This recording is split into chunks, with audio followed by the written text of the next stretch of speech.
देवर्षि नारद जी महाराज से महर्षि वेदव्यास ने पूछा कि महाराज आप दासी पुत्र थे, घटजोनी,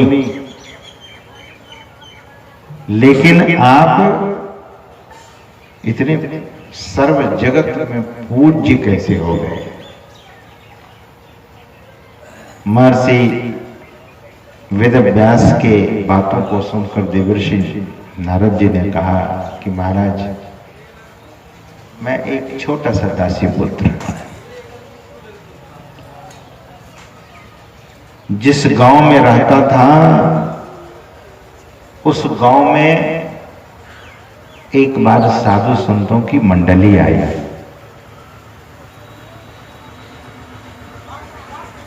साधु महात्मा पधारे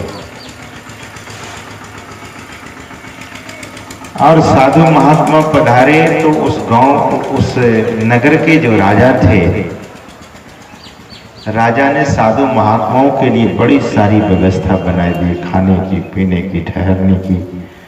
और मेरी माँ को यह काम दे दिया गया कि साधु महात्मा की जो जो जरूरत हो तुम लाला करके देते जाओ।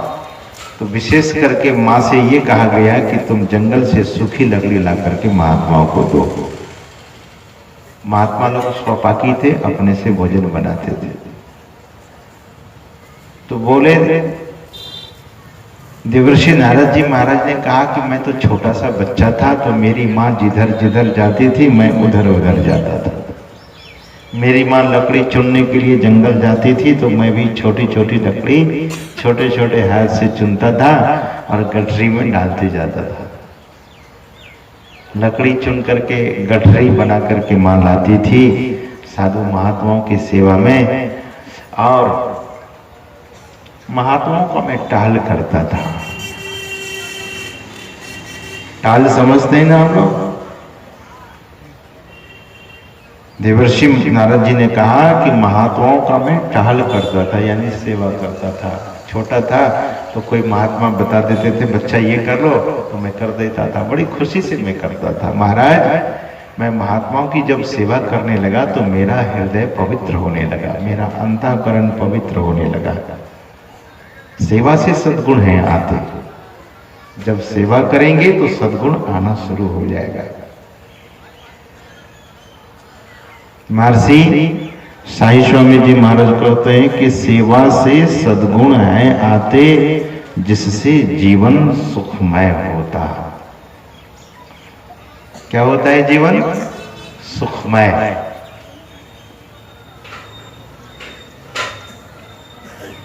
सज्जनों, देवर्षि नारद जी महाराज ने कहा कि महात्माओं से मुझे बड़ा प्रेम होने लगा, मुझे महात्मा लोग स्नेह करने लगे। मैं कभी महात्मा के चरणों में बैठ जाता था तो मेरे माथे पर वे हाथ पधरा देते थे तो मेरा पूरा शरीर रोमांच हो जाता था, क्योंकि महाराज मुझे पिता तो थे नहीं, एक माँ थी। माँ को कभी ऐसी फुर्सत भी नहीं होती थी कि मेरे माथे पर हाथ रख करके मुझे सहला दे।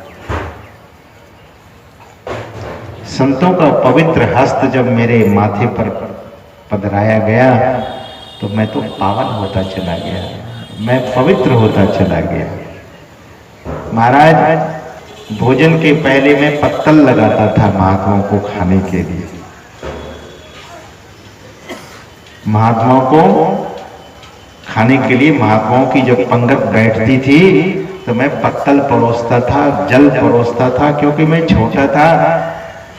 माँ मुझे परोसने नहीं देती थी कि कोई खाने की वस्तु परोसने देंगे तो हाथ से गिर जाएगा, तो छोटा काम करता था। उसके बाद साधु महात्मा जब भोजन कर लेते थे तो मैं उनका जूठन उठाता था। ध्यान से सुनिएगा। देवर्षि नारद जी महाराज कहते हैं कि महात्मा लोग जब खा लेते थे तो मैं उनके जूठन को उठाता था, और उनका जो जूठा बचता था तो उच्छिष्ट स्वयं खादा में बोले कि मैं उच्छिष्ट भोजन को खाता था, जूठा को खाता था, क्योंकि मैं तो दासी पुत्र था। सज्जनों, शास्त्र में लिखा है कि जूठा किसी का नहीं खाना चाहिए। हम लोग देखते हैं कि लोग संग में ही खा रहे हैं। खाइए, चले बने बनाइए। शास्त्र कहता है कि जूठा किसी का नहीं खाना चाहिए, लेकिन यह भी कहता है कि अगर महापुरुष का जूठा मिले तब खा लेना चाहिए। बोले मैं जो महापुरुषों का जूठा खाया मैं पवित्र हो गया, क्योंकि वह भोजन तो भोग लगा करके बनता था,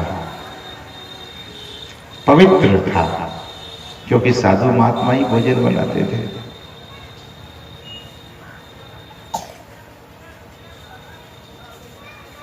जूठन उठाता था और उनके जूठे को मैं खाता था। ध्यान दीजिए, भगवान को जो लोग भोग लगाते हैं, चढ़ाते हैं, उसको सब प्रसाद कह करके खाते हैं, नहीं खाते हैं? ये मंदिर है क्या? इस मंदिर में भगवान को जब प्रसाद चढ़ाते हैं तो सब लोग खाते हैं कि नहीं? कोई मना करेंगे?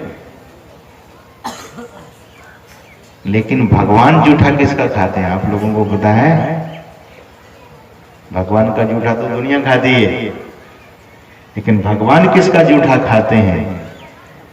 दुर्वासा ऋषि गए द्वारिकापुरी, जो जूठा बचता था तो भगवान श्री कृष्ण और उनके रानियों में झगड़ा होता था जूठा खाने के लिए। मतलब भगवान भी संत के जूठे को खाते हैं। फिर चर्चा करेंगे। राजसूय यज्ञ हुआ था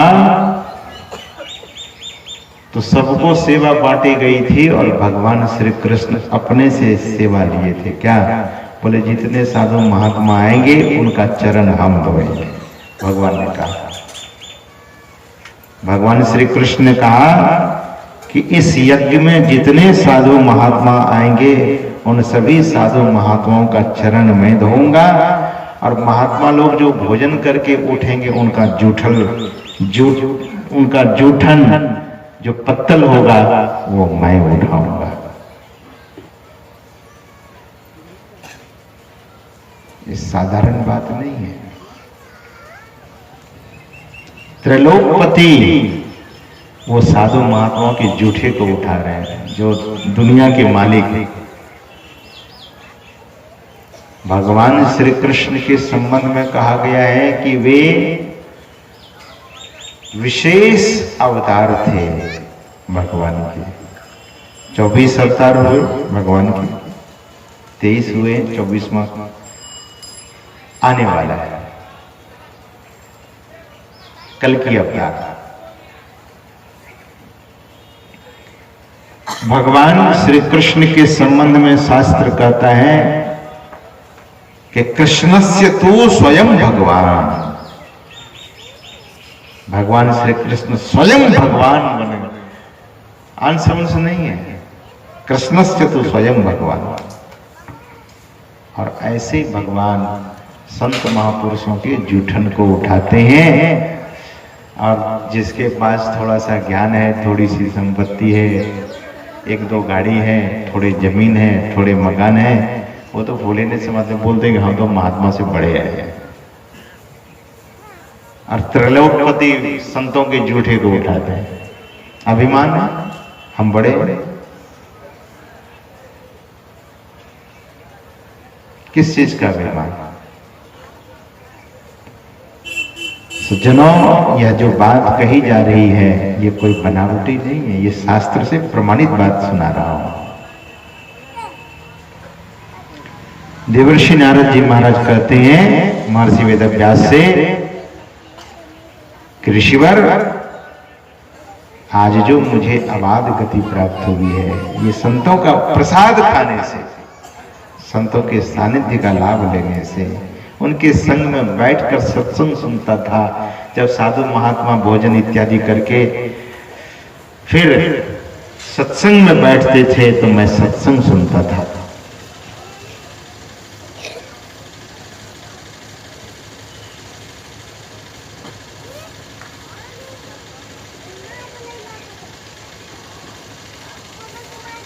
महापुरुष कहते हैं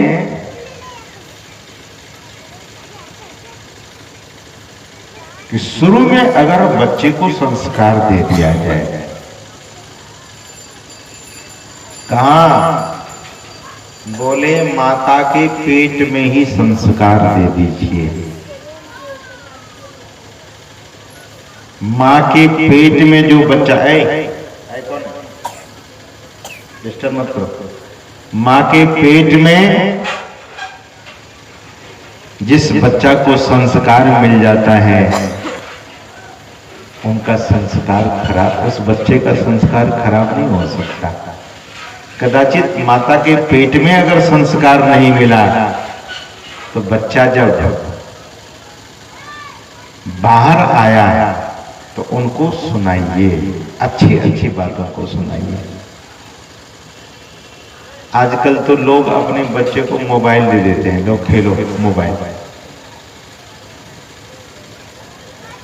जो बड़े लोग नहीं जानते सब बच्चे लोग जानते हैं। बच्चा लोग तुरंत मोबाइल को खोल करके बहुत कुछ उनको जानकारी हो जाती है। बच्चे को संस्कार दीजिए, बच्चे को सत्संग में बिठाइए, सत्संग सुनाइए। नहीं तो जो अपने को सत्संग से अलग रखते हैं उनका जीवन के बारे में कहना मुश्किल है।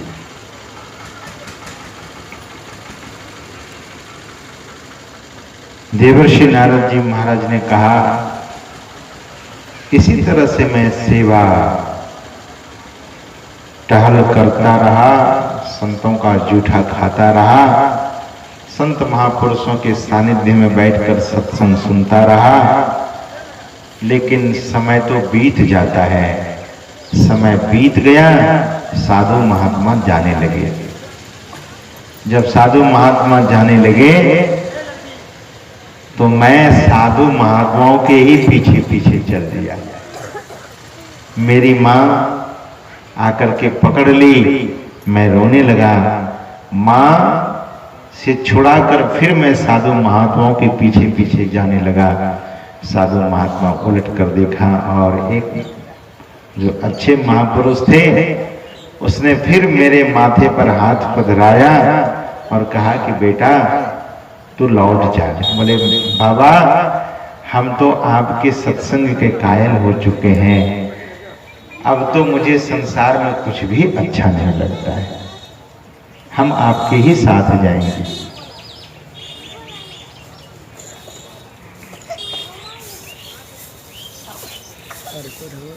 हम आपके ही साथ जाएंगे।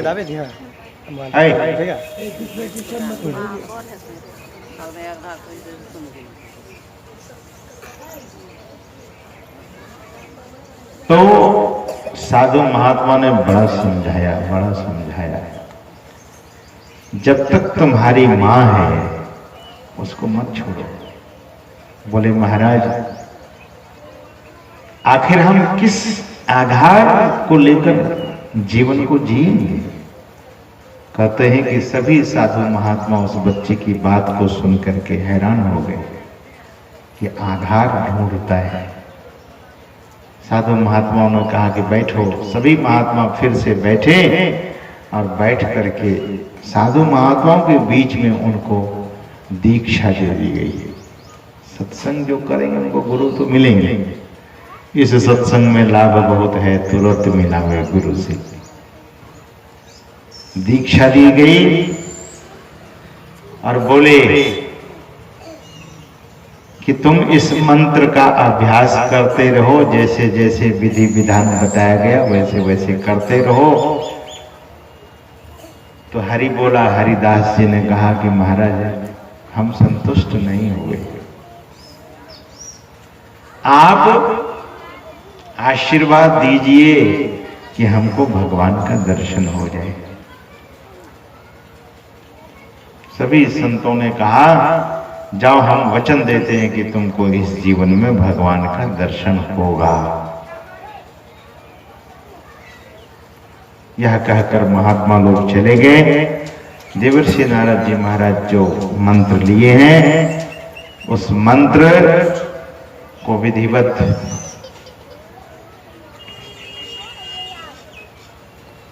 आवृत्ति करते हैं, अभ्यास करते हैं। और एक दिन एक घटना घट गई। कहते हैं कि उनकी मां जंगल में गई थी लकड़ी लाने के लिए।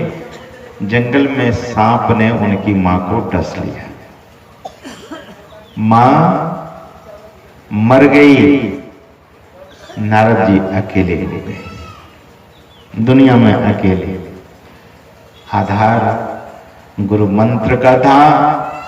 कहते हैं कि देवर्षि नारद जी महाराज अपनी मां का संस्कार करके जंगल चले गए और जंगल में खूब मंत्र जाप किए, खूब ध्यान किए। तो एक दिन भगवान श्री नारायण प्रकट हो गए उनके सामने। जब प्रकट हुए तो हरिदास जी ने देखा कि भगवान प्रकट हुए। तो भगवान को तो देखा नहीं था कभी। भगवान का स्वरूप इतना सुंदर था, इतना मनमोहक था। भगवान को देखकर बहुत तृप्त हुए और कहा कि भगवान आप मुझे अपने साथ ले चलिए। भगवान ने कहा कि नहीं, तुम्हारी तपस्या पूरी अभी नहीं हुई है। तुम्हारा जब ध्यान पूरा नहीं हुआ है मैं तो दर्शन नहीं देता। लेकिन साधु महात्मा ने कहा था कि तुमको हमारा दर्शन होगा। तो संतों के वचनों की रक्षा के लिए मैं आ गया। यह कहकर भगवान अंतर्धान हो गए। तो हरिदास जी रोने लगे, खूब रोए। तो भगवान ने फिर आकाशवाणी की कि तुम और जब ध्यान कर लो फिर जो होगा विधिवत, विधि अनुसार जैसा प्रारब्ध होगा। तो भगवान के कहने पर देवर्षि हरिदास जी हरि बोला ध्यान भजन करते रहे। समय पाकर एक दिन उनका भी शरीर छूटा और ब्रह्मा के मानस पुत्र बने।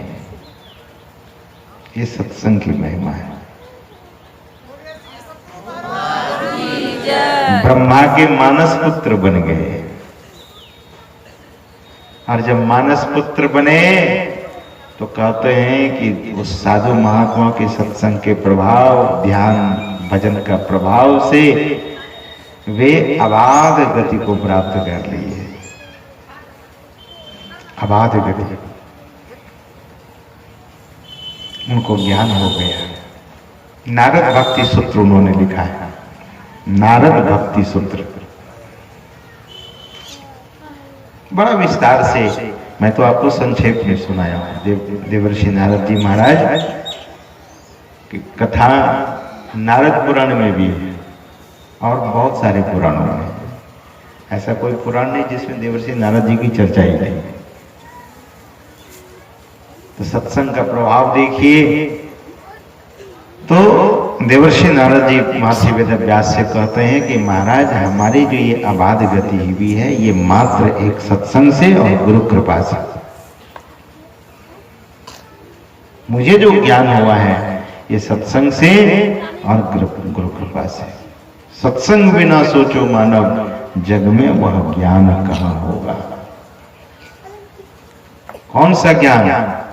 वह ज्ञान जिस ज्ञान का कोई मूल्य नहीं दे सकता। बहुमूल्य या अनमोल है, उसका कोई मूल्य नहीं हो सकता। वह ज्ञान है। सत्संग की इतनी महिमा है सज्जनों। हम आप वेद भगवान, वेद मंत्र, वेद को भगवान कहा गया और वेद मंत्र बराबर सुना करते हैं। ओम युंजानः प्रथमं मनस्तत्वाय सविता धियम् अग्नेर ज्योतिर्निच्चाय पृथिव्या अध्या भरत। क्या वेद भगवान उपदेश करते हैं किनको? बोले जगत प्रसव करता ईश्वर के तत्व ज्ञान को प्राप्त करने के लिए किनको उपदेश करते हैं? बोले मनुष्यों को, मात्र मनुष्य मात्र को उपदेश करते हैं। हे मनुष्यों, जगत प्रसव करता ईश्वर का तत्व ज्ञान प्राप्त करने के लिए पहले बुद्धि योग, मतलब पहले सत्संग, और फिर सत्संग की सूक्ष्म बातों को जब करते हैं तो क्या हो रहा है? सत्संग ही हो रहा है, अंतर सत्संग चल रहा है, सदगुरु का सानिध्य लाभ मिलता है। जब करते हैं तो उन्हीं की स्मृति बनती है, जिनको पुकारते हैं उनकी स्मृति आती है, उनकी याद आती है, वे सामने आ जाते हैं। आपके जप में निर्भर करता है कि जप किस तरह से किया जा रहा है। ध्यान दीजिए, जब तो थोड़ी देर ऐसे वैसे करेगा तो बेमन से हो जाएगा, हो सकता है, लेकिन जो घंटों घंटा जप कर लेगा वो बेमन से हो ही नहीं सकता। लगन नहीं होगा तो जप होगा ही नहीं। और जो लगन से जप करेगा उनके सामने तो इष्ट आएंगे, और इष्ट कोई साधारण नहीं है, वे सत्पुरुष, वे महापुरुष, वे तत्वज्ञ पुरुष कोई साधारण थोड़ी हैं। आपके सामने जैसे आएंगे तो उनका जो गुण है, उनका जो ज्ञान है आप में समाने लगता है, उतरने लगता है। इसलिए कहा गया कि ऐसे महापुरुषों का जप कीजिए जो सत्य पुरुष हैं, जो यज्ञ पुरुष हैं, जो तत्वज्ञ पुरुष हैं, जो निर्विकारी हैं, जो विकार रहित हैं। ऐसे सत्पुरुष तत्वज्ञ पुरुष का जब हम आप ध्यान करते हैं तो हम आप में भी तत्व दर्शन होने लगेगा। दुर्लभा तत्व दर्शनम है, दुर्लभम तत्व दर्शनम। तत्व दर्शन बड़ा दुर्लभ है, लेकिन सद्गुरु सत्पुरुष जब आ जाए, उनकी कृपा हो जाए तो तत्व दर्शन भी सुलभ है। तो सत्संग की बड़ी महिमा है। महर्षि वेदव्यास जी महाराज को देवर्षि नारद जी महाराज सत्संग की महिमा बताते, तब उन्होंने उस ग्रंथ की रचना की जिसमें सत्संग की भरपूर चर्चा है, संत महापुरुषों का चरित्र है, भक्तों का चरित्र है, भगवान के अवतारों की कथा है। ऐसे ग्रंथ को उसने लिखा और उसी ग्रंथ का कुछ सार बातें सद्गुरु महाराज ने सत्संग योग में देने की कृपा की। तो निचोड़ क्या है कि सत्संग करेंगे तो हम आप ध्यान भी करेंगे, कर्तव्य अकर्तव्य को भी जान सकेंगे, धर्माधर्म को जान सकेंगे, शुभाशुभ को जान सकेंगे, पाप पुण्य को जान सकेंगे। पाप परायण नहीं, फिर पुण्य परायण हो जाएंगे।